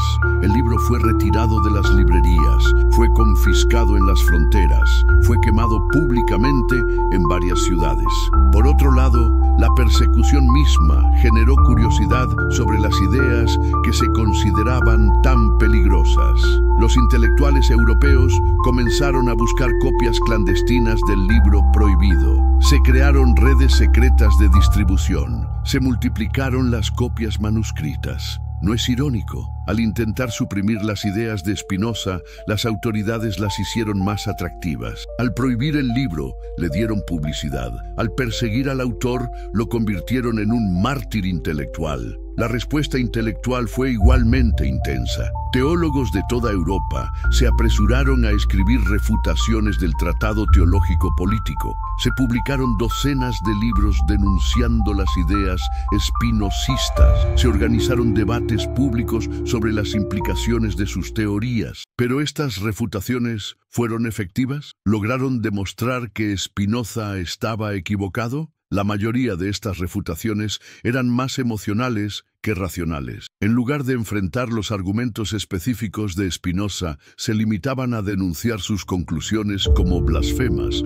En lugar de proporcionar evidencia contraria, apelaban a la autoridad de la tradición. ¿Te das cuenta de lo que esto revela? Cuando los defensores de la ortodoxia no pueden refutar los argumentos de un crítico, recurren a la descalificación personal. Cuando no pueden demostrar que está equivocado, intentan demostrar que es peligroso. Pero había excepciones. Algunos teólogos más sofisticados intentaron responder seriamente a los argumentos espinosistas. Reconocían que las críticas textuales de Spinoza tenían mérito, que sus análisis históricos eran rigurosos, que sus argumentos filosóficos eran coherentes. ¿Cómo respondían estos críticos más serios? Desarrollando estrategias interpretativas más sofisticadas, distinguiendo entre diferentes niveles de significado en los textos sagrados, desarrollando teorías sobre la inspiración divina que pudieran acomodar las críticas textuales. ¿Te das cuenta de la ironía? Las críticas de Spinoza obligaron a los teólogos tradicionales a desarrollar interpretaciones más sofisticadas de sus propias tradiciones. Al atacar la ortodoxia, Spinoza la forzó a evolucionar. Pero la mayoría de las autoridades religiosas no estaban interesadas en evolucionar. Preferían mantener las creencias tradicionales mediante la fuerza antes que modificarlas mediante la razón. ¿Cuál fue el resultado de esta confrontación entre la razón espinosista y la autoridad tradicional? A corto plazo, la autoridad pareció ganar. El libro fue prohibido, el autor fue perseguido, las ideas fueron suprimidas. A largo plazo, sin embargo, la victoria fue de las ideas. La crítica bíblica moderna se desarrolló siguiendo las líneas marcadas por Spinoza. La separación entre Iglesia y Estado se basó en principios spinozistas. La tolerancia religiosa se justificó con argumentos spinozistas. Pero ¿qué pasó con el propio Spinoza? ¿Cómo sobrevivió a la persecución? Spinoza tuvo la suerte de vivir en los Países Bajos, donde la tolerancia oficial era mayor que en otros países europeos. Aunque fue perseguido, nunca fue arrestado. Aunque fue amenazado, nunca fue ejecutado. Aunque fue marginado, nunca fue completamente silenciado. ¿Te imaginas cómo habría sido diferente la historia si Spinoza hubiera vivido en España o en Italia? ¿Si hubiera estado sujeto a la Inquisición? ¿Si no hubiera tenido la protección relativa del sistema legal holandés? Cierre final del documental. La música se intensifica gradualmente con un tono inspirador y contemplativo. Si este profundo análisis sobre Spinoza y su visión revolucionaria de la divinidad ha encendido en ti esa llama del conocimiento que los antiguos filósofos llamaban amor intellectualis Dei, entonces llevas contigo algo más valioso que cualquier dogma, el poder transformador del pensamiento crítico. Durante más de 3 siglos, las ideas de Spinoza fueron consideradas demasiado subversivas para las mentes comunes. Pero aquí están, disponibles para todos aquellos que se atreven a cuestionar las verdades heredadas y a buscar respuestas racionales a los misterios más profundos de la existencia. Si consideras que este tipo de exploración filosófica es fundamental, que estas reflexiones sobre la naturaleza de Dios y la religión merecen ser difundidas, que la búsqueda racional de la verdad vale más que la comodidad de las creencias no cuestionadas, entonces no permitas que este conocimiento termine aquí. Compártelo con esa persona que no huye de las preguntas incómodas, con ese amigo que busca una espiritualidad más fundamentada en la razón, con esa hermana que desea comprender realmente qué significa Dios más allá de las definiciones tradicionales. Porque, como nos enseñaría Spinoza, la verdad no se acumula, se propaga, no se oculta, se multiplica, no se impone por la fuerza, se descubre por la razón. Dale like si esta exploración te ha hecho replantear tu comprensión de la divinidad desde una perspectiva completamente nueva. Suscríbete si quieres que continuemos navegando por las aguas profundas del pensamiento filosófico occidental, desentrañando los misterios que han fascinado a la humanidad durante milenios. Y recuerda, en un mundo que prefiere certezas cómodas a verdades desafiantes, atreverse a cuestionar racionalmente es el acto más espinosista que puedes realizar. La razón no murió con Spinoza en 1677. Vive en cada mente que se atreve a pensar sin límites, en cada corazón que busca la verdad por encima de la tradición, en cada alma que prefiere la libertad del conocimiento a las cadenas de la superstición. Comparte este conocimiento con el mayor número de personas posible, porque la sabiduría que permanece oculta es como una luz bajo un almud no cumple su propósito de iluminar. Hasta nuestro próximo encuentro en la búsqueda racional de la verdad. Fade out gradual con música contemplativa y majestuosa. ¿Te atreves a pensar por ti mismo? Dale like, comparte, suscríbete sub a Eternitatis Specie, desde la perspectiva de la eternidad.